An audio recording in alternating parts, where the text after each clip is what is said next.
Before I go any further, I want to get on my little soapbox and give you a public service announcement. I don't care who you vote for, please go out and vote. It's so important that the nation votes, and not for most of the reasons people think of. Because what's really important is that the politicians see that we're actually voting. Now, you may not like any of the candidates out there, and that's fine. But if you don't vote, then the politicians don't pay any attention to you. If you do vote, then they realize they have to please a majority of the people out there.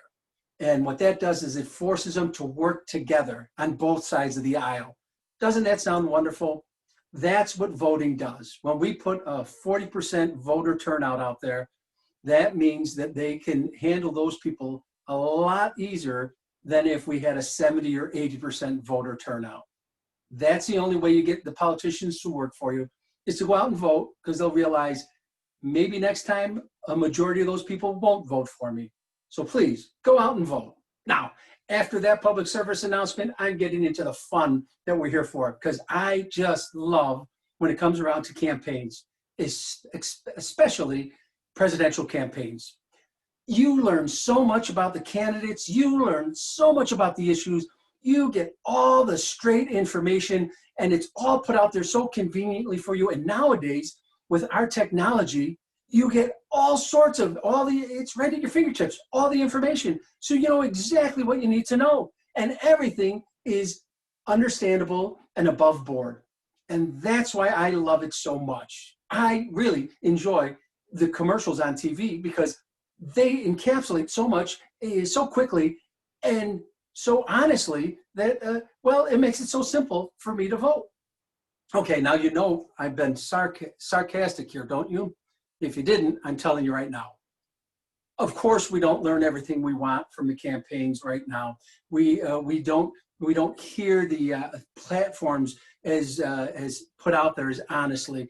We don't hear the true stories. Everything's got a little bend to it, and it's very frustrating, because after you've watched some of these commercials or you've heard some of the radio spots, you don't know which way to go on any issue, because everyone either is telling you the other person's lying, or they're telling you their way is going to be salvation and the other way is going to be damnation.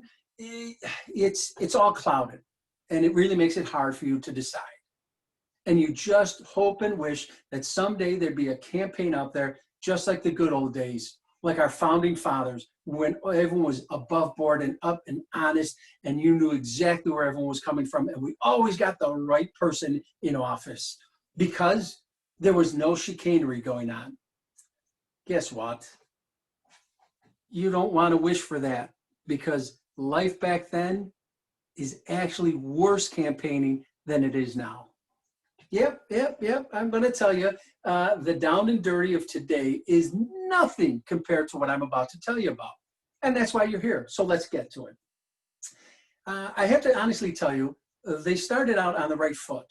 And legitimately, the founding fathers thought it was uncivilized or undignified for a person to campaign for himself for a public office. So therefore, if you wanted to hold office, you didn't go out asking people to vote for you. As a matter of fact, you didn't even mention you wanted that job, except to some other people, so they could go out as your surrogate and tell people what a great person you were, and then maybe they would vote for you. This went all the way up to the presidency itself. And the first man to be president set the best example of all. He did not want to campaign, and his name was George Washington. However, he did let everyone know that if they wanted him as president, he'd only take the job if everybody wanted him president. So when it came to voting, without saying anything except that I couldn't take the job unless everybody wanted me to have the job, he basically guaranteed that he'd get a unanimous decision to become president. Because who wanted to go against George Washington, the savior of the Revolutionary War? And so he gets the distinguished honor of being the only president to be elected unanimously. Why was that? Because everyone knew if they didn't all vote for him, he wouldn't take the job. Now, who knows if he would have or wouldn't, but he let it be known to enough people, and they believed him, that they didn't want to try and tested the waters. So they all voted for George, and George became our first president. And the tradition continued that you shouldn't campaign for yourself for president. He runs for a second term, and he wins that as well, but not by a landslide this time. People do vote for some other people, and this starts to bring into some equations as to how do we determine who else we have in this running. And that is basically in those two elections how we determine how we get a vice president. Now, George Washington told everyone that he had to get everyone unanimously to agree to him. So how do you know who's going to be the runner-up? Basically, that's what it turns out to be. In those days, they had a system that went like this. Your delegates from your states would be elected, and they would vote for specific people based on what the people in their state or their district wanted. Now, they would have a bunch of people to choose from, and they'd be given two ballots. The first ballot, they were to put the name of the man they wanted to be president on, and the second ballot would be the name of someone else who wouldn't be bad for the job. So if number one didn't make it, number two, you'd be happy with. And because of that, they'd have a whole bunch of ballots with a bunch of different names on it. They'd take all those ballots and they'd count them. And the man who had the most ballots between ballot one and ballot two would become president. The man with the second most ballots will become vice president. That's how things would work out. And the first election that really was to be contested would be the election of 1796, when George Washington officially said, I am not running anymore. And so it would be run, and it was kind of a civilized race. There wasn't a lot of campaigning. There were a lot of people who said they'd be interested in the job, and most all of them were qualified. And when it came down to it, the ballots were counted, ballot one and ballot two, and they had a clear-cut winner and a clear-cut runner-up. And this worked out kind of nicely. Logically, the clear-cut winner, I should say, was none other than John Adams. He had been vice president for George Washington. He obviously knows what the job's like. He's seen the master do it for 8 years. So this makes a lot of sense. The runner-up, who becomes his vice president, is Thomas Jefferson. What a wonderful man, Thomas Jefferson. Oh, the Declaration of Independence, our emissary over in France, Secretary of State for a while under George Washington. This is great. But it really isn't. Do you want to know why? Of course you want to know why. John Adams, he's a Federalist. That is a group of politicians, a political party who believes in a strong centralized federal government. They really are the backbone of the Constitution, and this is a political party that not everyone's keen to, specifically the agricultural society and the farmers. And they want a states' rights government, and they are actually responsible for getting the Bill of Rights in the Constitution to protect us against a strong federal government. So it protects our rights against the government we form. They're called the Anti-Federalists. And guess who is a leader of the Anti-Federalists? That's right, Thomas Jefferson. So if you've been keeping score, our president is a Federalist and our vice president is an Anti-Federalist. And they have to work together. Well, to put it in contemporary terms, in 2016, that would mean Donald Trump's vice president would not be Pence, it would be Clinton. So it would be a Republican president and a Democratic vice president. And could you imagine the two of them working together? Yeah. Well, think of that as how they were back in 1796 with a Federalist and an Anti-Federalist. They didn't work together. They didn't get along. As a matter of fact, 2 years into the administration, Thomas Jefferson is so fed up with the Adams administration, he says, I'm going home. I'm going to Monticello. You know what? If you need me, you know where to find me.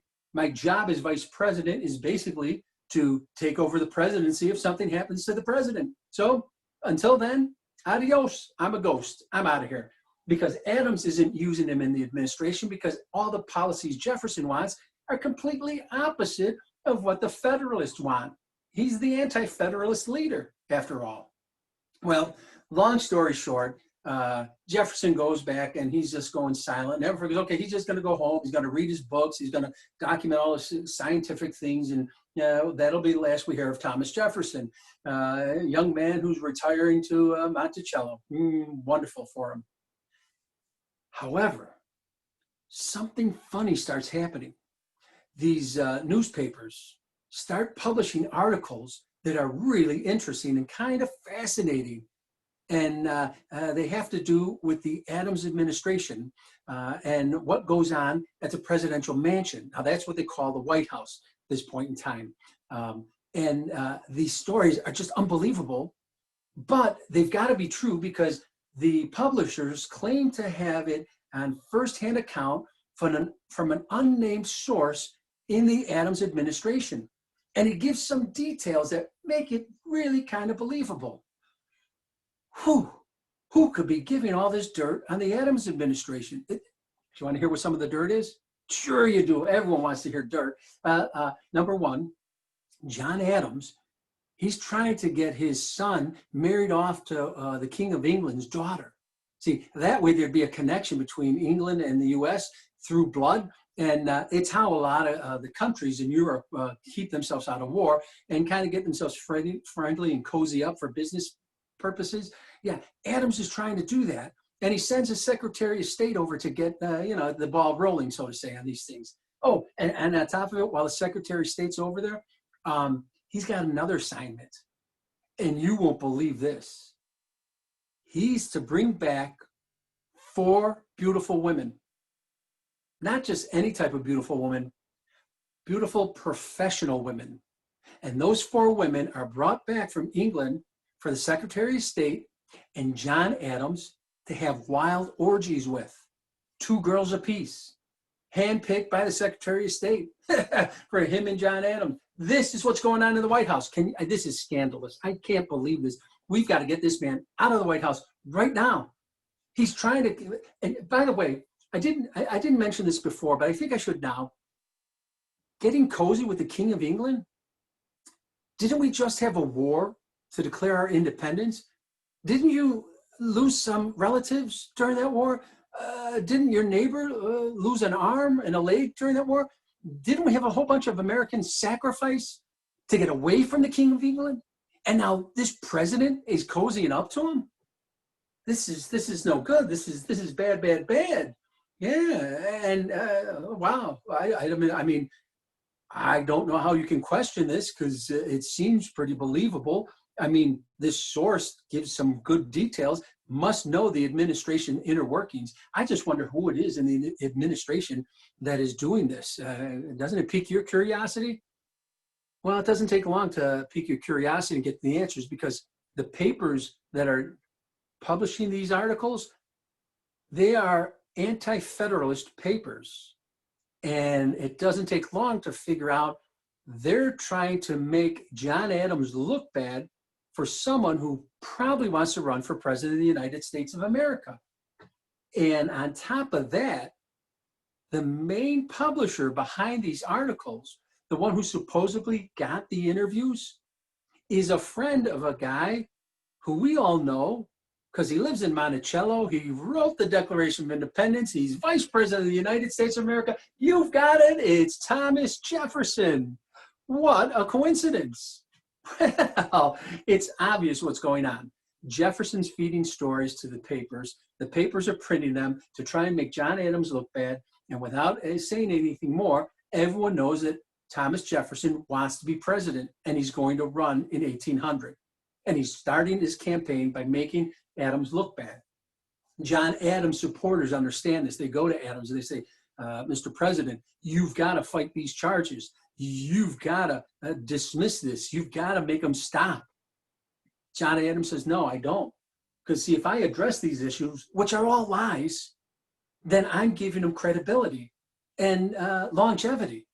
They'll just burn out on their own and people will doubt them if I show no reaction to it. Don't give credence to these lies.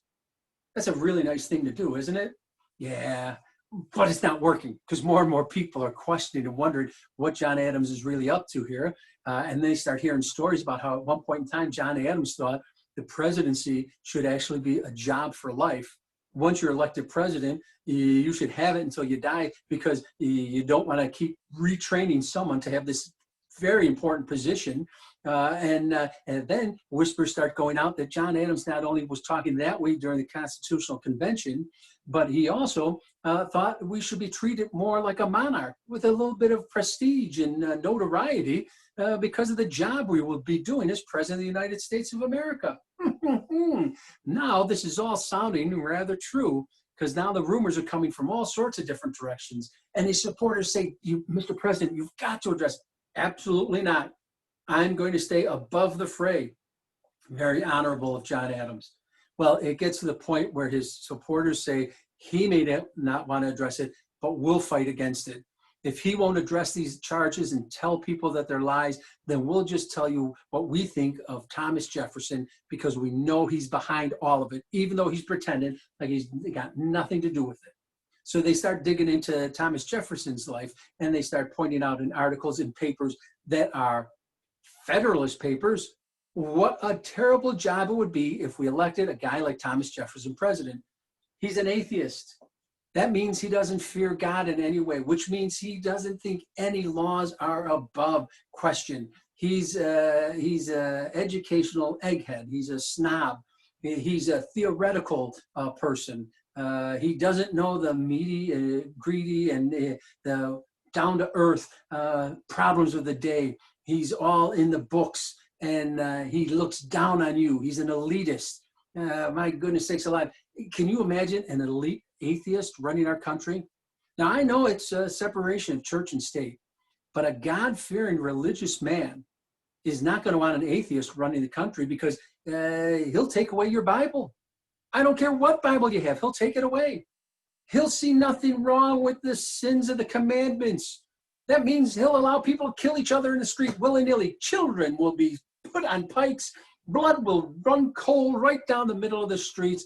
Cats and dogs living together. It will be chaos, my dear friends, all because you're allowing an atheist to be in the White House. Yes, indeed. This is bad. So don't go with Jefferson. Jefferson's not even running, as people say. And his supporters are saying this sounds like someone running scared. This sounds like someone who believes that the cat is out of the bag, that people really have discovered what type of person John Adams really is. If we should be loyal to anyone, it should be to France. They're the ones that helped us out in the Revolutionary War. You ever hear John Adams talking about France in a good light? No, because he's so busy trying to get his family married into the King of England, the guy we fought against, the one we died against. Yeah, so we'll hold some protests, we'll have some marches, and you know what? John Adams doesn't like that. He also doesn't like all these papers doing what they're doing, and he wants it to be stopped somewhere along the line. And he comes up with this great idea, and it's called the Alien and Sedition Acts, because a lot of stuff's coming out from people who just came from Europe over here, and they want to experience the new world of America. And so he starts saying that you can be questioned, you can be incarcerated if we don't feel you're a proper alien or immigrant from another country. Oh, and if you speak out against the president, that's sedition, and you can be thrown in jail. As a matter of fact, your paper could be responsible for sedition, which means we can throw your editor in jail, which is what they do. Coincidentally, this is a man who's very close to Thomas Jefferson by the name of Callender. They will throw him in jail because of what he wrote in his papers about the president. So people are getting arrested and thrown in jail for many different reasons. This just helps with stoke the fires of this, John Adams, maybe he is really wanting to be king. Maybe he is wanting to be close to the King of England. Maybe he's going to give everything back to the king that we fought for, as long as the king makes him, in charge of the country, because it sure seems like he wants a dictatorship or a monarchy, and he's acting not presidential and not like we the people anymore. Adams supporters are like, we got to stop this. We got to stop this now. So we got to find out some other things on Jefferson. Okay, we got it. Tell them about how things are at Monticello, this beautiful place that he designed and all this blah, blah, blah, blah, blah, blah, blah. Well, tell them about what else he does at Monticello. Because you know what? Jefferson's mother was a mulatto, and I believe she actually had native savage Indian blood in her. And so it's no surprise he goes for the wild, exotic women. He doesn't have to go far, because from what I hear, he's getting familiar with a lot of his slave girls. And one in particular, he may have had some children with. There's a lot of unusual looking slave children running around there that have a lot of features of a Thomas Jefferson. They even give a name for it. They start calling it the Congo harem, meaning that he's like a sheik and he's got all these concubines for him, and they just happen to all be slaves. Now, this doesn't sit well with a lot of people, and it's not enough, because they're still getting momentum on the anti-Adams front. So they come up with another. And this one's really a humdinger, but they've got proof for it. They tell people, look, when it comes time to vote, do not vote for Thomas Jefferson. Not because he's an atheist, not because of the Congo harem, not because he's theoretical and scientific and elite. No, no, those are all good reasons, but they're useless now because, ladies and gentlemen, Thomas Jefferson is dead. Thomas Jefferson of Monticello has died. And if you don't believe me, take a look at the death certificate. I know we got really interested in birth certificates a few years back, but way, way back, they were more interested in death certificates. Specifically, the death certificate that said Thomas Jefferson of Monticello is no more. He's dead. Now, I'm from Chicago. I've heard of dead people voting, but I haven't heard of people voting for a dead person. Back then, that's what they say was going to happen. If you, in 1800, vote for Thomas Jefferson, you're voting for a dead man, because we have the death certificate to prove it. Look, Thomas Jefferson, Monticello, dead. Oh, by the way, they're hiding and smudging out the one key point to that death certificate, and that is race. Because what's smudged out is the race of Thomas Jefferson of Monticello, and it happens to be Negro. Yes, Thomas Jefferson of Monticello died that year, but it was his slave, not Thomas Jefferson, the presidential candidate. A little bit of a technicality, yes, indeed. So between all of this going on and all of the wonderful stories coming out of the newspapers against Adams going on, no one knows what's going to happen. And just for good measure, they throw one more thing at Adams. And this is a humdinger, and it probably tipped him over the top. How do I put this gently? Our president, John Adams, is a hermaphrodite. Yes, that's right, you heard me, hermaphrodite. For those of you not familiar with the term, a hermaphrodite, I should say, is a person who has all the workings of a man and a woman. He's female and male, all tied up in one. He's a he, she, he's a she, he, he's an it, he's whatever you want. I'd call him a freak of nature, and we got to get him out of the White House. How can we expect God not to punish us if we let something like that run our country? He's not a man, he's not a woman, he's all of it combined. He's, oh my gosh, he is a horror movie before you could have horror movies. And you just can't in good conscience vote for that. I'll vote for the atheist before I'll vote for the he, she. Well, when the dust settles and everything is decided, it's come down to people don't know who to vote for. All these stories they've been hearing and reading in the papers, and they got to be true because it's in the paper. The press never lies to you. They give you the unbiased, fair opinions on everything. So no one knows what to do. And when the votes come down, it shows that. It actually comes down to two men garnered the same amount of votes, which means we have a tie. That means it's going to go to Congress to determine who's going to get this. And the delegates will have to choose either candidate number one or candidate number two. Oh, by the way, who are those candidates? I should tell you. The tie in the presidential campaign came down to Thomas Jefferson, the not dead man from Monticello, and, oh, Aaron Burr. Yes, you know what happened? Between the Alien Sedition Act and the charges against John Adams, and quite honestly, the hermaphrodite throw in at the end, he just didn't have enough people vote for him. Even though he'd been president, they just felt maybe not. Maybe he's not the right guy for the job. And so John Adams leaves Washington before they decide who's going to be president. And specifically, not before they decide, I should say, before the president's sworn in. But we still have to get to that point, because as of this point, we don't have a president. We have a tie. Thomas Jefferson, Aaron Burr. What to do, what to do, what to do? Well, here's what we do. We bring it to Congress. They have a vote. They have another vote. They have another and another and another. They have 33 votes. Over a week's time, they keep coming up with the same number for each candidate until Alexander Hamilton convinces some Federalist delegates to move their vote over to the anti-Federalist, at this point in time now known as the Democratic Republican, Thomas Jefferson. Why would he do that? The staunch Federalist, the leader of the Federalist Party, Alexander Hamilton, why would he convince Federalists to give their votes to Jefferson over Burr? Because he knows Burr and he knows Jefferson. He knows Jefferson is going to stand up and dig in his feet, and they know how to attack the opposition when it's Thomas Jefferson. They also know that at some point in politics, Jefferson will find a way to negotiate together.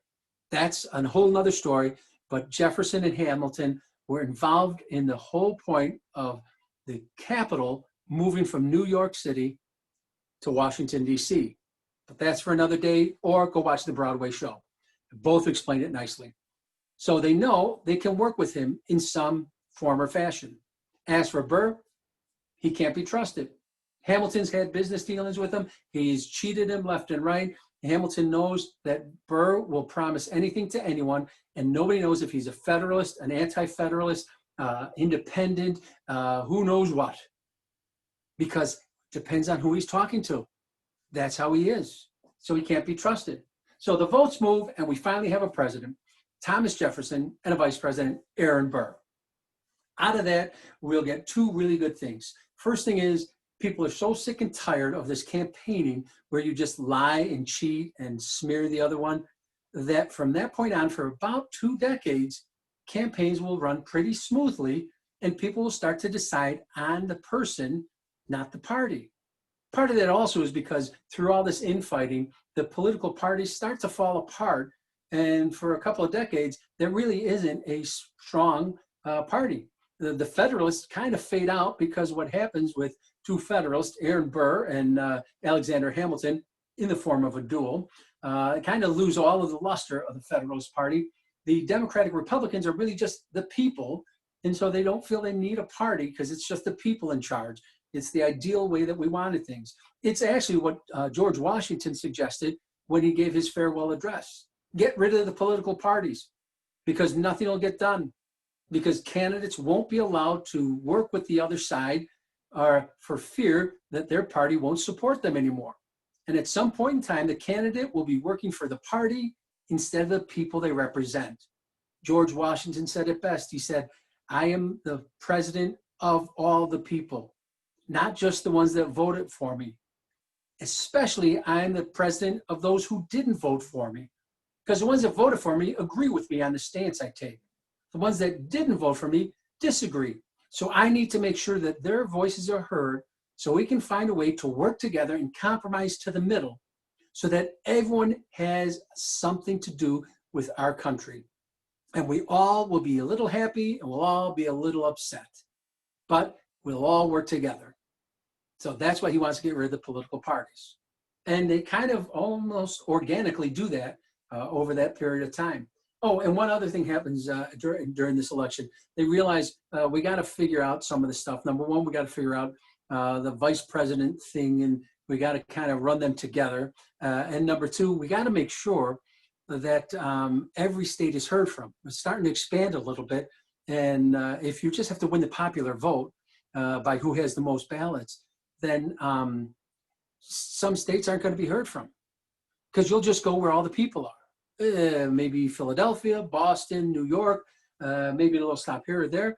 Well, there's all these other colonies, and they have people in them, not as many people. So we have to form some sort of device that guarantees that you get the ideas of all the people. And they come up with the most brilliant thing, and it's called the Electoral College. And it is guaranteed to never fail. It will always prove out who should be president of the United States of America. And it'll work perfectly in line with the population, because the majority vote of the populace will always agree with the Electoral College. Well, we know that doesn't work, but that's where it all comes along. For the hope that the Electoral College will force people to go to campaign in the smaller states, because it'll be important to get those votes. See, if you're a small place like Rhode Island, and you have, and I'm just going to simplify the numbers, you've got 10 people in your state. Okay, so that's 10 votes. But right next to you, you've got a state of Connecticut, and that has 100 votes. And then you've got a state like New York, that's 1,000 votes. Well, you can either go campaign in Connecticut and Rhode Island and get 110 votes, or you can campaign in New York and get 1,000 votes. Which are you going to do? You're going to get the votes out of New York.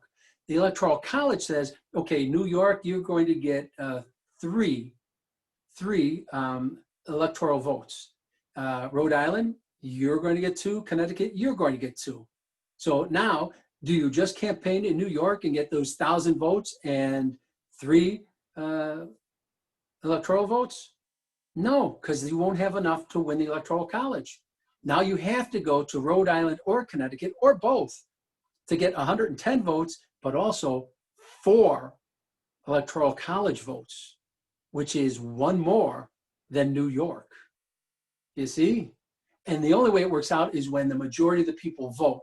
Then you're guaranteed to hear from everyone and get the votes to equal the Electoral College. But when a minority votes, like 40%, you can have a discrepancy. Popular vote from one area, electoral votes from the other area.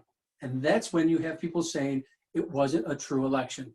It isn't, because a majority of the people didn't vote at all. A majority of people said they didn't want either candidate. But nobody ever looks at that part of the equation. Now, that was when that all started, was after that election, because they wanted it to make sure that everyone was heard from. It's a whole nother story. It's a whole lecture unto itself. But that's where it started from. So I told you we had about 20 years of fine campaigning after that. I don't have much of scandal to give you off of those little minor things. But I do find one thing that happens. We start seeing a theme. And it's, if you've been Secretary of State, there's a good chance you could end up being President of the United States, which makes a lot of sense, because the Secretary of State goes out to other countries, sees how they form their governments, sees how our government is in relation to them. You know a lot. You're worldly. And so at some point in time, why not be the one to represent our country to the rest of the world and make sure we are doing things the way we should? And you can base it against what you've seen out there as Secretary of State. And as a matter of fact, by 1824, about 7 presidents were Secretaries of State. So there's no surprise when the election time's coming that a Secretary of State wants to run for office of president, and it's a familiar name. It's Adams. It's John Quincy Adams, the son of John Adams. Basically, John is seeing his dream come true. His son is going to run for president, and that's what he wanted all along. He wanted to be president. He wanted his family to be president. He wanted the Adams name to run in the presidency for decades and decades and centuries to go. That's what got him in trouble back in 1800, but that's a whole other story. So John Quincy Adams is going to run, and along with him, a gentleman from Georgia by the name of Crawford is going to run. He looks like the front runner. He's been in 3 different administrations. He's done just about every job under the sun. He's well liked across the board, and he even looks presidential. Odds on, people are saying this is the guy that's going to win it all. Along with him, some other people are contemplating it, and one of them is a guy named Henry Clay. Henry Clay is the Speaker of the House. He realizes If you get enough people running, you will never have anyone get enough votes for the majority, because it's got to be plurality and one. So it's got to be 50% plus one to win the presidency. Anything under that, and there's going to be a runoff. So the more people he can get to run, the better the odds that there'll be a runoff. And he'll take the top 3 for the runoff. So he wants to run. So he's got to hope that some other people run. And he figures, if I run, I'll get into the runoff because I'm well known around the country. And then the election goes to Congress, where the House of Representatives all know him. And he'll probably call in some favors, and he figures, I'll win the election. It's foolproof. Just got to get some people in. And speaking of fools, he's delighted to find out someone he thinks is a fool is going to run. And it's a backwoodsman from Tennessee by the name of Andrew Jackson. Andrew Jackson is not qualified for anything but getting in fights and brawling and duels. And he was just lucky to win a battle in the War of 1812. And his whole reputation is staked on the Battle of New Orleans. Okay, little side note, he won that battle in the War of 1812 after the war was over. So he's a hero of a war that wasn't a battle that wasn't necessary, but it's for another day. Okay, so we've got it set up. Going to be these front runners, and Clay figures it's all in. So the election goes down, and the ballots are put in the boxes, and they're locked up, and secret ballot. No one's going to know what goes on. But what happens is, by the time they're bringing the ballots to Congress to be counted, Henry Clay knows something's up. Everyone knows something's up. There's going to be a runoff. So he stops at John Quincy Adams' house for about a week, and then goes on to Congress. And lo and behold, the ballots are counted, and there is going to be a runoff. Nobody got the majority. But the surprise is that Henry Clay wasn't one of the 3 top winners. Matter of fact, that surprise from Tennessee, he had the most votes. Popular vote, Andrew Jackson. Then you had Crawford, and then you had Adams, and then you had Henry Clay. So Henry Clay's out of it. He schemed to get this all together, and then he's out of it. He doesn't make the runoff, so he can't pull strings in Congress. Maybe that's why he was stopping at John Quincy Adams' house, saying, I don't think I'm going to make it. So, best of luck to you, kiddo. Could be, possibly. Yeah. What's interesting is Crawford couldn't take the job if he wanted to. He had a stroke. He was incapacitated, paralyzed on half of his body, couldn't speak, blind in one eye, didn't look too presidential anymore. And yet he still got more votes than Henry Clay because he had the stroke before the election. I don't know how Henry Clay was like with people, but lo and behold, he didn't have the image, obviously. So Congress takes the election, and suddenly a whole bunch of delegates shift their votes over, not to Andrew Jackson, but to John Quincy Adams. And suddenly he becomes president of the United States, even though he had nowhere near the vote count that Andrew Jackson had. And then within a week of becoming president, John Quincy Adams turns around and appoints Henry Clay Secretary of State, the stepping stone to the White House. Andrew Jackson is furious. He says it's a corrupt bargain. That's what went on when Clay stopped by his house. They stole the election from us. More people in this country wanted me than any other candidate. And suddenly, when it goes to the politicians, I'm off the map. This is what goes on when you allow politicians to run our government. He is furious. We've been campaigning a bit for this election for quite some time. A lot of people say for an awful long time. Do you know how long they campaigned for the election of 1828? Just about as long as you can, because that campaign started the day Andrew Jackson realized he wasn't going to be president in 1824.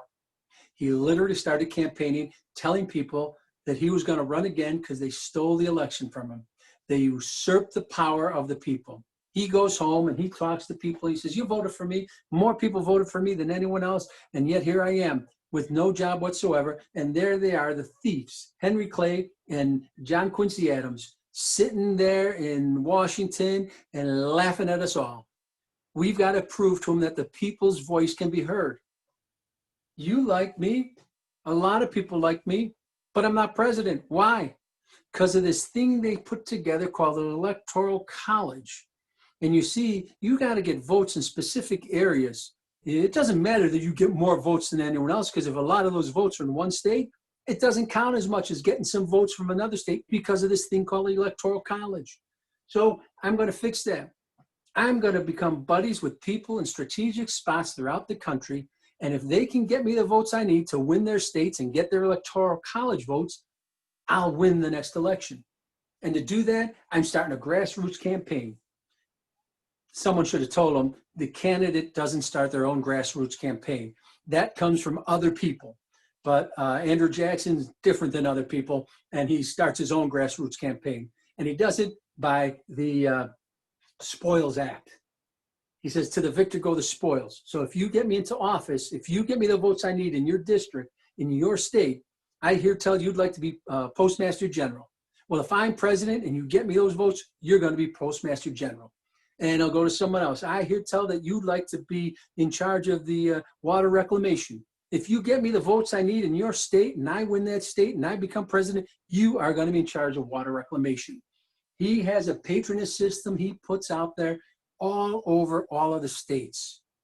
And by the time the election comes along, he wants to make sure that he gets all the votes he needs so they don't steal it from us. And just to make sure everyone's aware of that, he starts campaigning and telling people just how the other election was stolen from him, how they usurped the power, how John Quincy Adams is an elitist who has never fought a day in his life to protect us. When Andrew Jackson, was out fighting the War of 1812, John Quincy Adams was palling up to a leader of a country far away from us called Russia.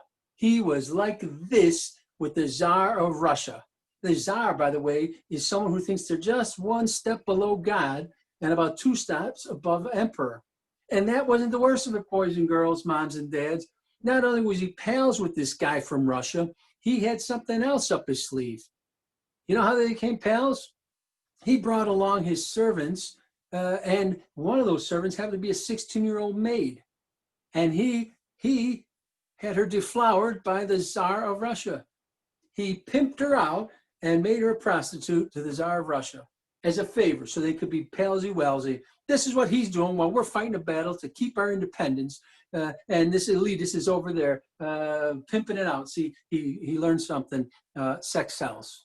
In these campaigns, they realize sex sells. A good sex scandal, always going to be frontline headline news. So people just can't believe these things. And unlike his father, John Quincy Adams says, I will defend myself against these charges. I'll tell people their lies, and then I'll also let them know what's the matter with this guy.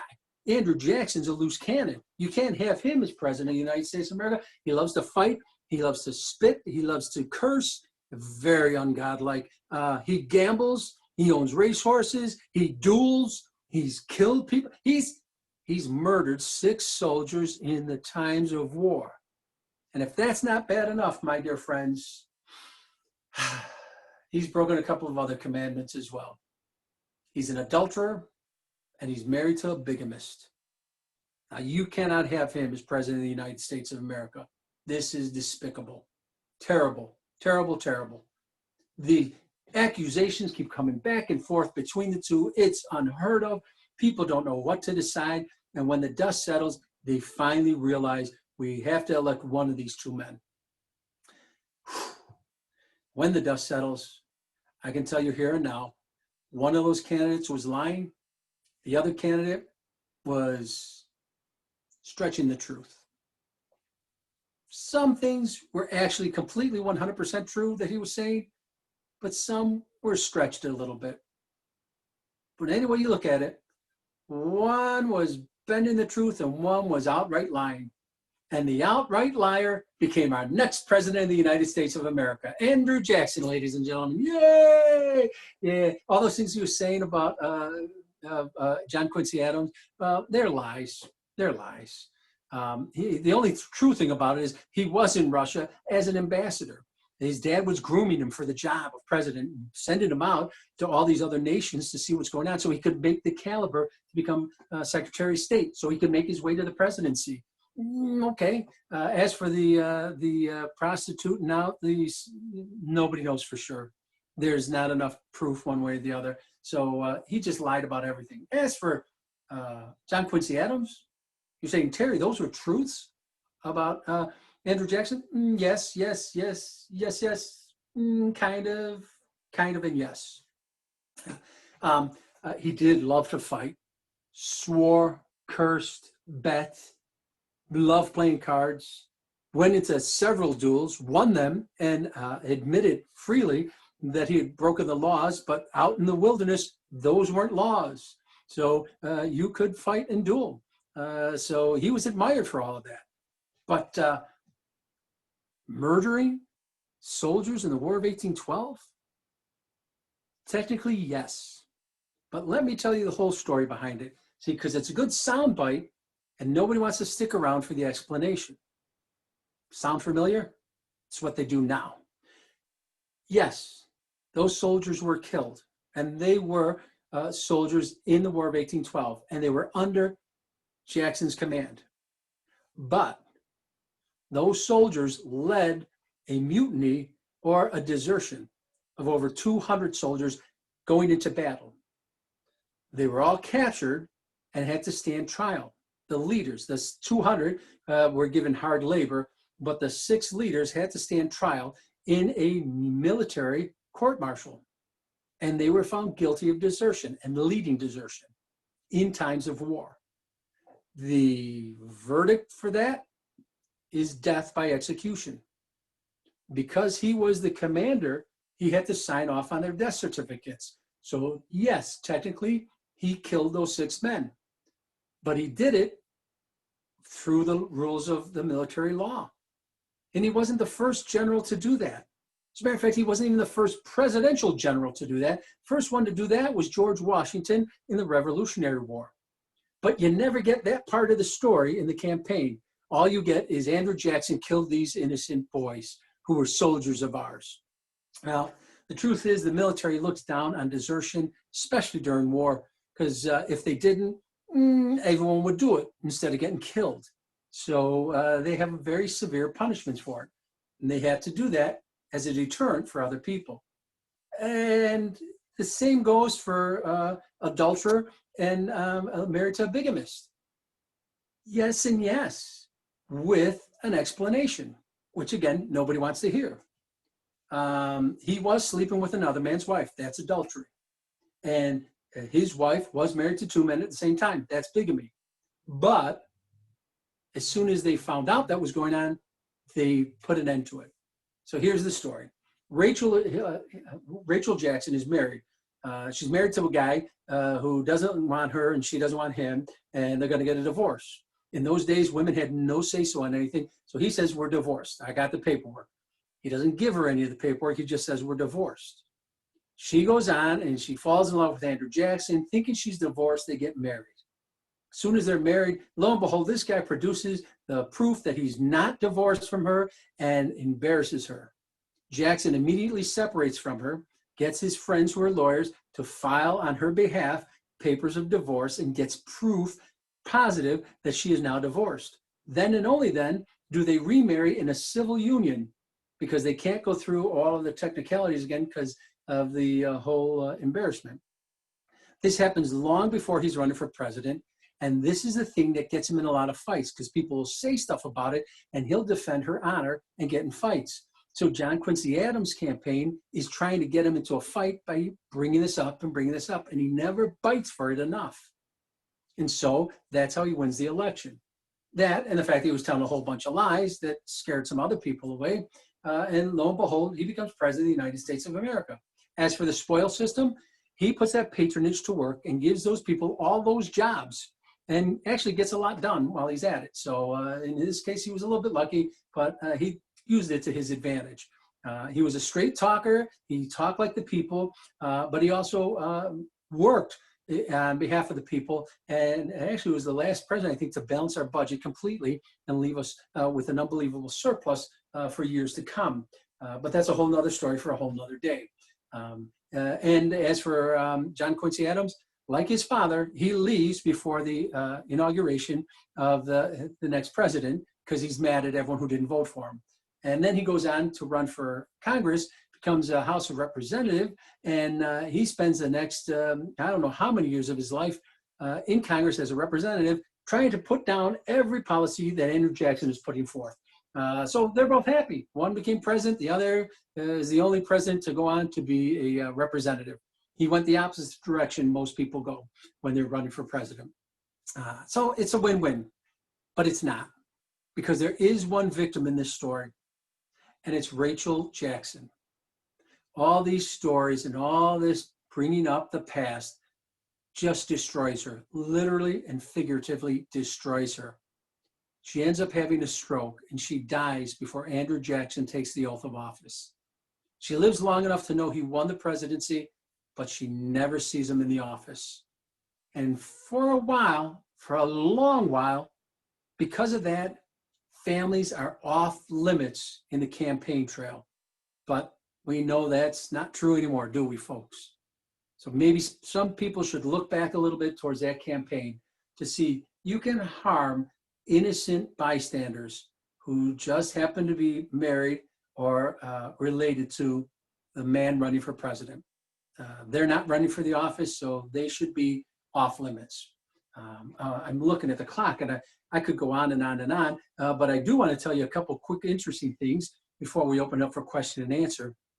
One thing is, it has to do with Andrew Jackson, a very colorful individual to begin with, very shrewd on his campaign tactics, and the man who started the Democratic Party we now know. Thomas Jefferson had what was called the Democratic Republicans, but then they faded out of existence, and Jackson actually starts this Democratic Party itself, and he uses that as the moniker when he's running for re-election. And Henry Clay wants to run against him, and some of his supporters are in on this, and they start going out and saying, you don't want Jackson. Have you seen this man? He's nothing but a big jackass. And word gets back to Jackson. He says, they call me a jackass? You know, now that I think of it, I am. I'm a big jackass. So when I go out campaigning, I want to remind everyone of what a big jackass I am.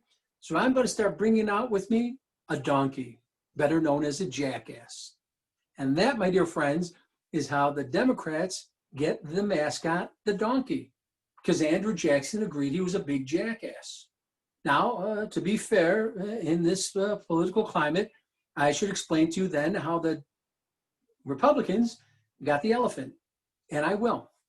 And it comes from one of our own, Abraham Lincoln, the land of Lincoln, the first Republican to be elected president of the United States. Honest Abe. Okay, quick side note, Honest Abe, old country farm boy, was probably one of the shrewdest politicians there ever was. Stephen Douglas knew it when they were in the legislature together. Stephen Douglas, a politician from the word go, told his friends, either Lincoln is as dumb as he looks, or he's the shrewdest politician I've ever seen. Either way, he's going to be trouble to beat down the road. And Douglas was right. Lincoln did several things very shrewdly along the way. He helped by swaying his votes when he ran for Senate back in '54, I think it was, to another candidate by the name of Lyman Trumbull, who was a Democrat. Lincoln gave his votes that way so that he would become the junior senator from Illinois, and within a week, Lyman Trumbull switches parties and becomes a Republican, this newfangled party that's an offshoot of the Whig Party, the Republicans. Stephen Douglas hates this and really doesn't like Lyman Trumbull from that point on. When Lincoln runs against Douglas in the campaign of '58, they have the senatorial campaign going on, and they end up having those great debates. Now, I got to tell you a little makeup of Illinois. Illinois is a majority Democrat, all right? The legislature is overwhelmingly Democrat. So in this campaign, people are wondering, why is Lincoln even running as a Republican? There's no way he can beat Douglas. Douglas is known internationally.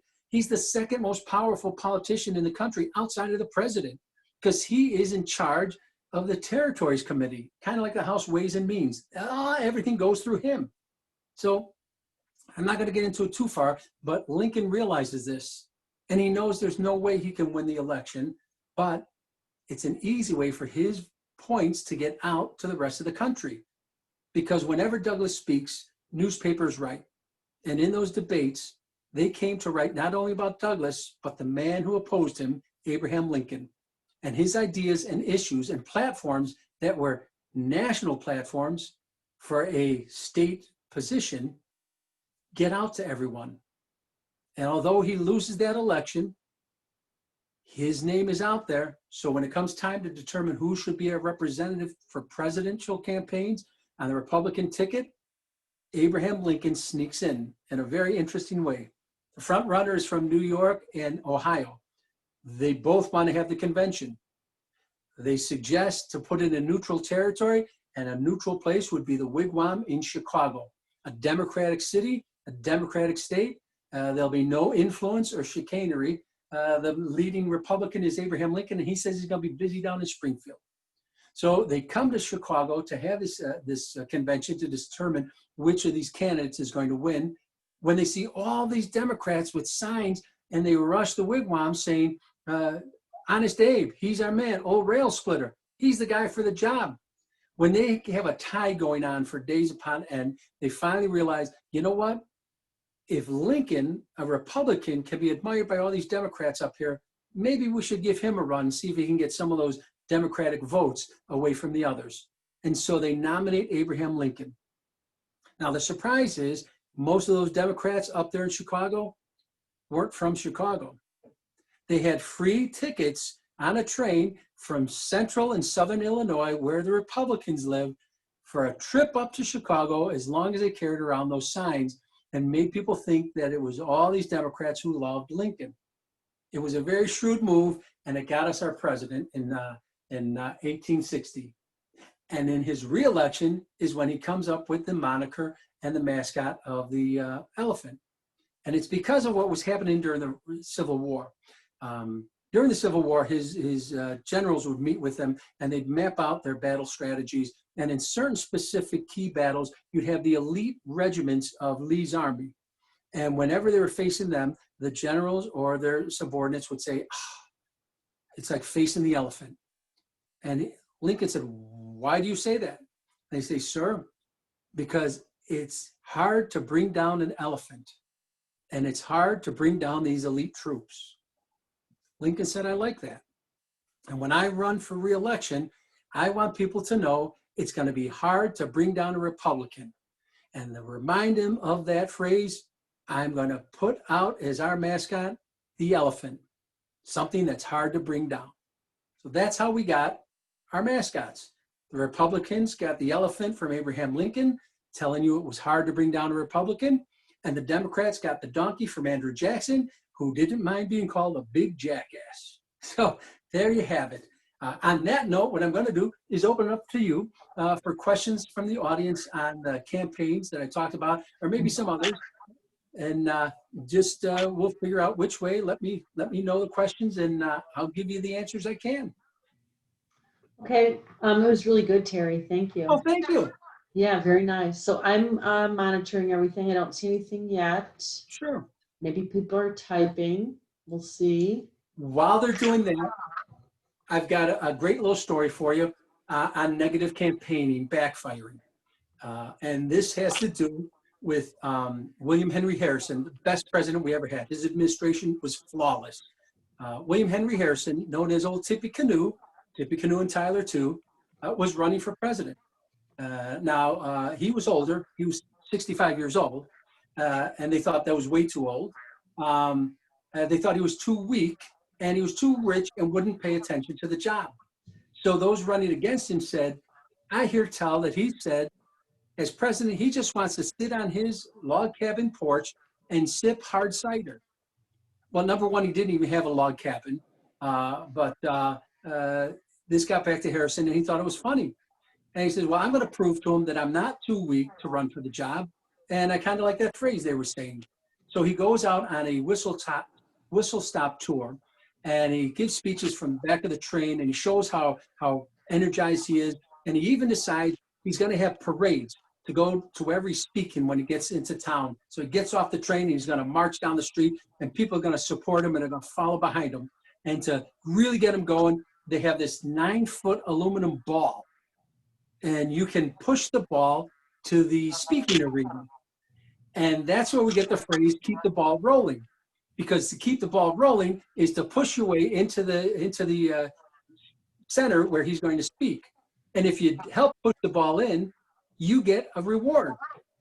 And in the entranceway are barrels of hard cider and whiskey and mugs shaped like log cabins.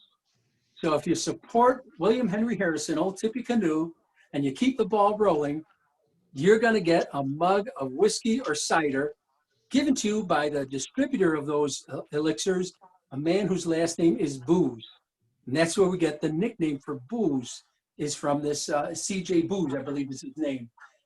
And he takes every negative campaign move and uses it to a positive. People come out to see him. He's not too weak to march down the block. He's not too weak to help push the ball, to keep the ball rolling. And you can go have hard cider in a log cabin mug. He goes one too far, however. Once he wins the election, he doesn't have to prove the negative campaign anymore, but he does. And on his inauguration, he marches the parade route, and it's rainy and it's wet, and he does it without a coat on for 2 reasons. 1, show he's a man, he's 65 years old, the rain's not going to bother him. And 2, he was very wealthy, and when he put on his nice coat, he looked like Daddy Warbucks. He looked like money, and they thought it was a bad image for him. So instead of getting a more plain coat, he just goes without a coat. Then he stands up there and speaks for a couple of hours, catches a cold. 31 days later, he dies of pneumonia. That's why he's in the most perfect administration. He wasn't in office long enough to have anything go wrong. But he's the example of how a negative campaign can backfire. When they started saying all this, they thought that was going to bring William Henry Harrison down. It did just the opposite. Everybody loved him because he was making fun of his competition. And he kind of dismissed him. Wow, that's pretty interesting. Isn't it? And it's got a couple of other side notes in it. It's a story I love telling, and it's fascinating. You can actually see his house in Indianapolis, but it's like on an off ramp of 65, so it's very hard to get to these days. Oh my gosh. Well, I don't know. You must have explained everything so beautifully. No one has any questions, or they don't have anything to say. So great. Yeah. Great. So I'll leave you with one other, which okay. I think is interesting. When Teddy Roosevelt wanted to run again in 1912, he wanted to run as a Republican. He actually goes out to the caucuses and primaries and gets delegates to promise their votes to him. That's where we get the tradition of the primaries and getting the delegate promised votes. And Roosevelt's the one that brings that together. And he does that because he said he'd never run again, but then changes his mind. And so he wants to prove to the Republican Party he can get the votes, even though he said he'd never run again. When it comes to Chicago for the convention, he is dismayed because he's not allowed into the convention hall. He is actually threatened with trespass, and he'd be thrown in jail because they discredit his credentials along with those of any delegate that said they would vote for Roosevelt. Why does that happen? Because the leader of the Republican Party, the RNC, is Taft, and he decides, I still want to be president.